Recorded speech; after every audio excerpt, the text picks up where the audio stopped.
الحمد لله كفى وسلام على عباده الذين اصطفى أما بعد فقد قال النبي صلى الله عليه وسلم اللهم إني أسألك علما نافعا أو كما قال عليه الصلاة والسلام. میرے محترم بزرگوں اور دوستوں، میں نے آپ کے سامنے جو حدیث پڑھی ہے اس کے اندر اللہ کے نبی نے یہ ہمیں سکھایا ہے کہ اللہ تبارک و تعالی سے ہمیں جس چیز کو مانگنا ہے وہ علم نافع ہے. ہم اللہ تبارک و تعالی سے ایسا علم مانگیں جو ہمیں فائدہ پہنچانے والا ہو. ہم ایسا علم مانیں جو ہمیں اس بات کی طرف لے جانے والا ہو کہ ہم جنت کو پا سکیں، جو ہمیں اس بات کی طرف لے جانے والا ہو کہ ہم جہنم سے بچ سکیں. اگر انسان کے پاس علم ہو اور وہ علم ایسا نہ ہو کہ جو اسے حلال اور حرام کی تمیز کرنے کے لیے تیار کر سکے تو پھر ایسے علم سے کوئی فائدہ نہیں ہے. اگر انسانوں کے پاس بہت ساری کتابوں کا علم ہو لیکن وہ یہ نہ پہچان سکے کہ ہمارے رب کا حکم کیا ہے، ہمارے نبی کا طریقہ کیا ہے، اور اس کے اوپر وہ چل نہ سکے تو پھر اس علم سے کوئی فائدہ نہیں. اور یہ باتیں میں اس وجہ سے کہہ رہا ہوں کہ اگر ہم اپنے سے پہلے لوگوں کا دیکھیں اور ان کو یاد کریں، ان کے اعمال کا تجزیہ کریں تو ہمیں معلوم ہوگا کہ جو ہم سے پہلے تھے اور ان سے اگر پوچھا جاتا کہ چچا آپ ہمیں یہ بتائیں کہ فجر کی نماز میں کتنی رکعتیں ہوتی ہیں، تو جواب یہ ملتا تھا کہ 4 رکعتیں. آپ پڑھتے کتنا ہے؟ تو ہم 4 رکعت پڑھتے ہیں. 2 رکعت پہلے سنت پڑھتے ہیں، پھر 2 رکعت فرض پڑھتے ہیں، اس کے بعد ہم اپنے گھر جاتے ہیں. پھر پوچھا جائے کہ ظہر میں نماز کتنی ہے، معلوم یہ ہوا کہ 12 رکعت ہے. عصر میں کتنی ہے؟ 8 رکعت ہے. مغرب میں کتنی ہے؟ 7 رکعت ہے. عشاء میں کتنی ہے؟ 17 رکعت ہے.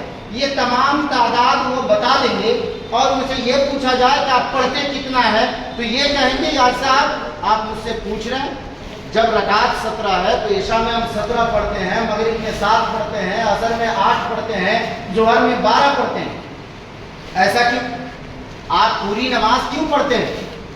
پہلے کے لوگ یہ کہتے تھے بھائی جب ظہر میں 12 رکعت ہے تو 12 پڑھنا ہے، 4 سنت پڑھیے، 4 فرض پڑھیے، 2 سنت پڑھیے، 2 نفل پڑھیے، کیونکہ یہ رکعت اتنی ہے اس وقت میں تو اتنا پڑھنا ہے.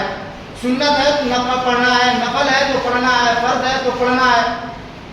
عصر میں آپ کتنا پڑھ لیتے ہیں؟ 8 پڑھتا ہوں پورا. کیا پڑھتے ہیں؟ تو 4 سنت پڑھتا ہوں، 4 فرض پڑھتا ہوں. آپ 8 کیوں پڑھتے ہیں؟ تو جواب صرف اتنا ملتا تھا کہ 8 رکعت ہے عصر میں اس لیے 8 پڑھتے ہیں. ہم نے اپنے بڑوں سے سنا ہے، اپنے عالموں سے سنا ہے کہ عصر میں 8 رکعت ہے، ہم 8 پڑھتے ہیں. مغرب میں 7 پڑھتے ہیں تو 7 سنا ہے، 7 پڑھتے ہیں. عشاء میں 17 پڑھتے ہیں، پورا پڑھتے ہیں. ہاں بھائی میں پورا پڑھ کے جاتا ہوں کیونکہ میں نے سنا ہے کہ عشاء میں 17 رکعت ہے تو میں 17 پڑھ کے جاتا ہوں. 4 سنت پڑھتا ہوں، 4 فرض پڑھتا ہوں، پھر 2 سنت پڑھتا ہوں، 2 نفل پڑھتا ہوں، 3 وتر پڑھتا ہوں، پھر 2 نفل پڑھتا ہوں. پوری نماز میں پڑھ کر کے جاتا ہوں. آج تو ہماری حالت یہ ہے کہ اگر کھڑا کر کے یہ پوچھا جائے کہ آپ ہمیں ترتیب وار یہ بتا دیں کہ اس نماز میں کتنی رکعتیں ہیں، اس وقت میں کتنی رکعتیں اور کون کون سی ہے، تو شاید کہ ہم یہ بھی بھول جائیں گے کہ یہ جو 17 رکعتیں اس کی ترتیب کیا ہے. 17 رکعت ہے. عشاء میں کتنی رکعت ہے؟ لوگ آج کل کہنا شروع یہ کیا ہے کہ 9 رکعت ہے. کون کون سی؟ 4 فرض، 2 سنت، 3 وتر. باقی نماز کہاں گئی؟ عصر میں کتنی ہے؟ 4 رکعت ہے، 4 رکعت فرض ہے. مغرب میں کتنی ہے؟ 5 رکعت ہے، 3 فرض، 2 سنت. ظہر میں کتنی ہے؟ 10 رکعت ہے، 4 سنت، 4 فرض، 2 سنت. جمعہ میں کتنی ہے؟ جمعہ میں تو بعض لوگوں کے یہاں 2 ہی رکعت ہے. 2 رکعت امام کے پیچھے پڑھے اور اس کے بعد سے اس میں سے ایسے بھاگیں گے کہ جیسا لگ رہا ہے کہ اس میں کوئی انہیں کاٹ رہا ہے یا ان کو مار کر کے ایک دفن کرنے والا ہے. یہاں سے بھی بھاگیں گے. 2 رکعت جمعہ میں پڑھیں گے. جمعہ میں ہے کتنی رکعت؟ تو 14 رکعت ہم نے سنا ہے. سر پڑھتے کتنے ہیں؟ 2 رکعت. اگر کوئی غصہ آ گیا اور بہت زیادہ مان گئے تو ہاں چلو بعد والی 2 رکعت یا 4 رکعت پڑھ لیے، ورنہ وہ بھی صاحب آئیں گے مسجد میں کب؟ جمعہ کے دن. صاحب اجی ابھی تو امام صاحب بیان کر رہے ہوں گے، چلو نا ابھی نہا لیتے ہیں، آرام سے کام کر لیتے ہیں. کب چلنا ہے؟ 1 بجے کے بعد ہے نا، سنت کا ٹائم دیا جائے گا، خطبے کے ٹائم ہے 1 بجے کے بعد چلیں گے. یہ بھی صاف ہے. میں یہ بات اس لیے کہہ رہا ہوں کہ اللہ کے نبی نے یہ ہمیں حکم دیا ہے کہ اللہ سے ایسے علم کو مانگنا ہے جو علم ہمیں جنت میں لے جانے والا ہو، جہنم سے بچانے والا ہو، جو ہمیں شریعت کے اوپر چلانے والا ہو، جو ہمیں حرام سے روکنے والا ہو، جو ہمیں غلط سے روکنے والا ہو، جو ہمیں صحیح کے اوپر آمادہ کرنے والا ہو، ایسے علم کو اللہ تبارک و تعالیٰ سے مانگنا ہے۔ اگر ہمارے پاس ایسا علم نہیں ہے تو ہم یہ سمجھیں کہ وہ علم ہمارے پاس جو ہے کسی کام کا نہیں۔ یہ وجہ کیا بنی؟ پہلے کے لوگ نہیں سمجھتے تھے کہ سنت اور نفل میں فرق کیا ہے، سنت مؤکدہ اور غیر مؤکدہ میں فرق کیا ہے۔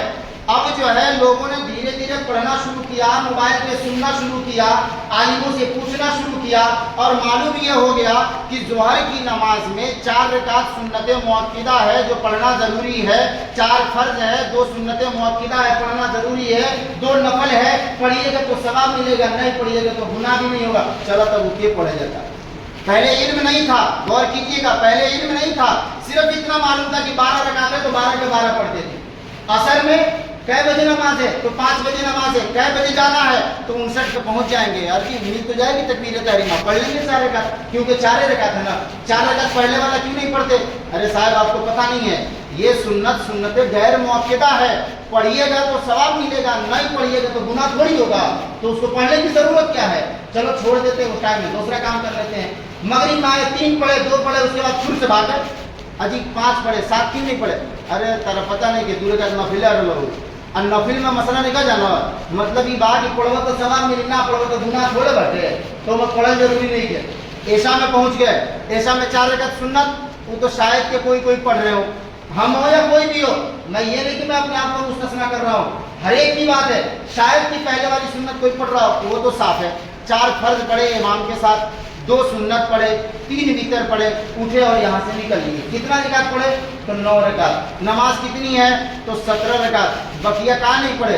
ارے تو شروع کے 4 رکعت سنت غیر مؤکدہ ہوئے اور اس کے بعد میں 4 رکعت نفل ہوئے، تو کیوں پڑھا جائے؟ 8 رکعت ایک دن نکل گئی تو 17 میں سے 8 نکل گئی، 9 کو بچا، 9 کو تو پڑھیے لے لگا۔ اللہ تعالیٰ وغیرہ کے چھوڑنا کو تھوڑے پوچھیے، اور اللہ تعالیٰ وغیرہ کے نہ پڑھنا کو گناہ تھوڑے دیے، اور اگر اسی صاحب کے گھر پہ چلا جائے کہ صاحب آپ کا جو گھر بنا، آپ کا گھر بن کر کے دیوار کی دیوار آپ کی کھڑی ہو گئی، اوپر سے چھت ڈل گیا، اس کے نیچے سے بالو نکل رہے ہیں اور اس کے نیچے سے سیمنٹ جھڑ رہا ہے اور اینٹیں کے برادے آپ کے سر کے اوپر جب ہوا چل رہی ہے تو پڑ رہے ہیں، اسی پر رہنے دیجیے نہ مولوی صاحب کی طرف ہوتی ہے، کم سے کم اگر پلستر کراؤ تو پڑی نہ تو ان سے بالو گر تھا۔ بھائی رہنے کے لیے تو انسان کی دیوار کافی ہے، چھت اس کے اوپر ڈھل گیا یہ تو کافی ہے انسانی زندگی گزارنے کے لیے، پھر جو ہے اس کے اوپر پلاسٹر لگوانا، پلاسٹر لگ گیا، مولوی صاحب گئے کہ مطلب بنویا اب جھڑتا تو نہ ہو تو وائٹ سیمنٹ لگوا دیتے، پٹی وٹی کٹوا دیتے، پینٹ وینٹ کروا دیتے، یہ سب کی کیا ضرورت ہے؟ بھائی آپ کو رہنے کے لیے گھر کافی ہے، پلاسٹر بھی کروا لیا، اب تو چھوڑ دیجئے نہ، اب انہوں میں سے بالو جھڑتا تو چلے میں لگوا دو، لگوا دیے، تو پینٹ کی کیا ضرورت ہے؟ نیمن نہیں کیا لاگت، ایک ایک کلر کے سب لوگ کا تو کم سے کم ہمیں اور ہی کچھ رہ کے چاہیے، اور اللہ کے سامنے اللہ کے حضور اپنی عبادت پیش کرنی ہے، ایک ایک قسم کے سب لوگ کا سب فرض لوگ کا، میں نہ نفل لوگ کا نہ سنت لوگ کا، ایک قوم دھیان نہیں۔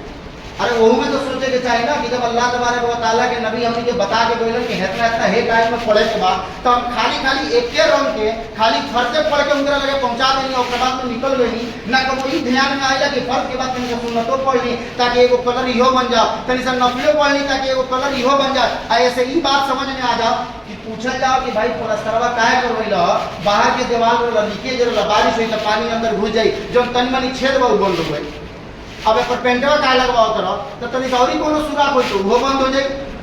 تو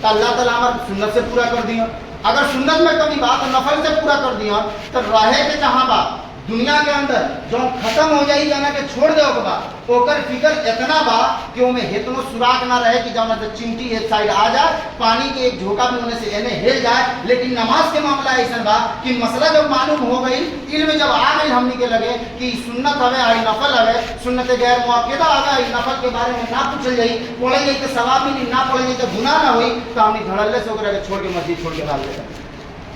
اب ہم نے یہی سوچا جا کہ اللہ کے نبی جو حکم دیے کہ اللہم انی اسألک علما نافعا، اللہ تبارک و تعالیٰ سے مانگنا ہے کہ علم نافع ہمارے پاس آئے۔ پہلے کے لوگ کیوں پڑھتے تھے؟ وہ اس بات سے ڈرتے تھے، بہت سی ابھی عورتوں سے بھی جا کر کے گھر میں پوچھئے گا، ہم لوگ جو اس میں آئے ہیں عورتوں سے بھی پوچھئے، جو پہلے کے بوڑھے ہوں ان سے بھی پوچھئے کہ آپ عشاء میں کتنی پڑھتے ہیں، تو وہ کہتے ہیں 17 ہے تو 17 ہی پڑھتے ہیں، نہیں پڑھیں گے تو نہ مجموعہ نہ پڑھیں،